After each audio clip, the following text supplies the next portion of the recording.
আসসালামু আলাইকুম। যারা যেদিন রান্নাঘরে পূজে আপনাদেরকে স্বাগতম। ভাই ও বোনেরা, যারা নতুন সংসার করছো তাদের জন্য আজকে আমি বোয়াল মাছ কেটে ধুয়ে নিচ্ছি কষানোর জন্য। আমি মাছটা কষিয়ে রান্না করব, একদম শুকনো শুকনো ঝোল। বোয়াল মাছে বেশি ঝোল রাখলে খেতেও ততটা ভালো লাগে না, তো আমি এভাবে কষিয়ে রান্না করি। দেখতে থাকো।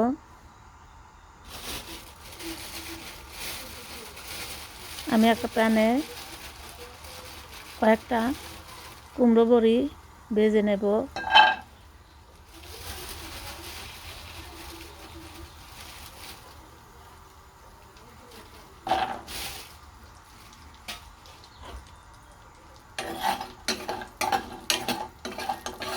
বড়িগুলো অল্প আছে, তেল দিয়ে নাড়াচাড়া করে ভেজে নিব। তো আমার দেখো কুমড়ো বড়িগুলো ভাজা হয়ে গেছে, একটু লাল লাল বাদামি কালার করে ভেজে নিয়েছি।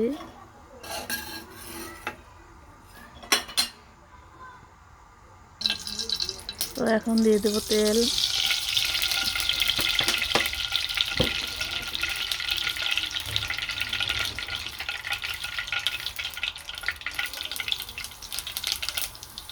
একটু জিরে ফোড়ন দিয়ে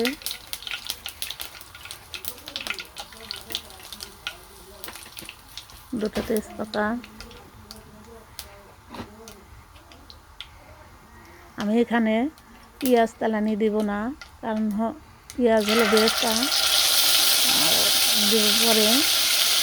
এখন আমি বাটা মশলা দিয়ে কষিয়ে নেব।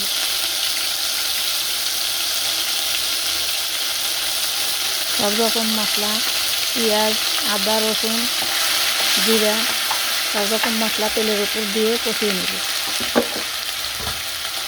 এখন দিয়ে দিব, এর মধ্যে দিয়ে দেবো স্বাদ মতো লবণ, ধনিয়া গুঁড়ো,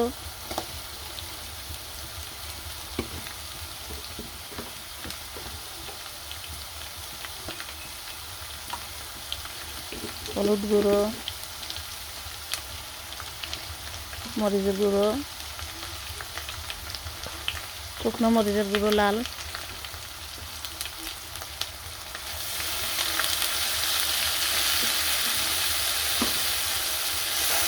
একটু সামান্য একটু পানি দিয়ে কষিয়ে নিব।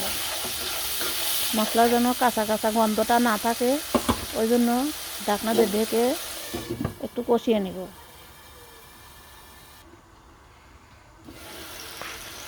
এখন আমি এ পর্যায়ে মাছ দিয়ে দেবো।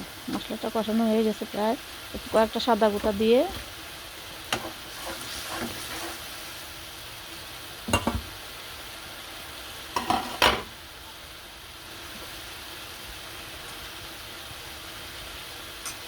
এখন ধুয়ে রাখা মাছগুলো এর ভিতর দিয়ে দেব।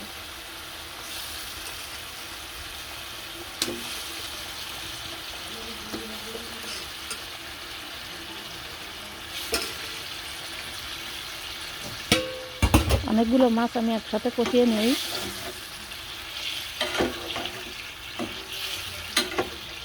অল্প মাছ কষানো ভালো লাগে না, মানে স্বাদেও কম আসে। আমি পুরো মাছটাই কষিয়ে কষিয়ে নিচ্ছি।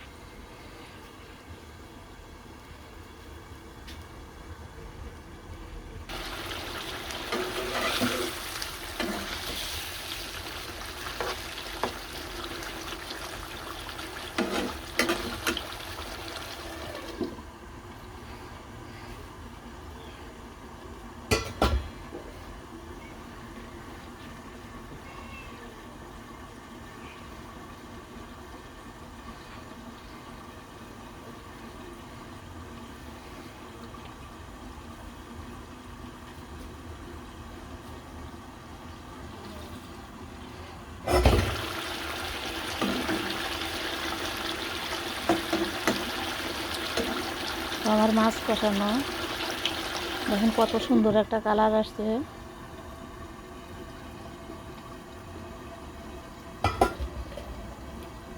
খেতেও ইনশাল্লাহ খুবই সুন্দর হয়েছে। আমি একটু চেখে দেখলাম, সব কিছু ঠিক আছে। আমার বাড়তি কোনো কিছু দেওয়া লাগতেছে না।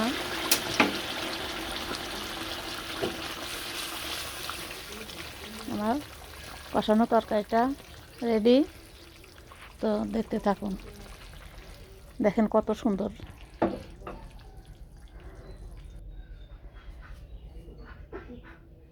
সম্পূর্ণ তরকারিটা বাটিতে ঢেলে নিয়েছি। আল্লাহ হাফেজ।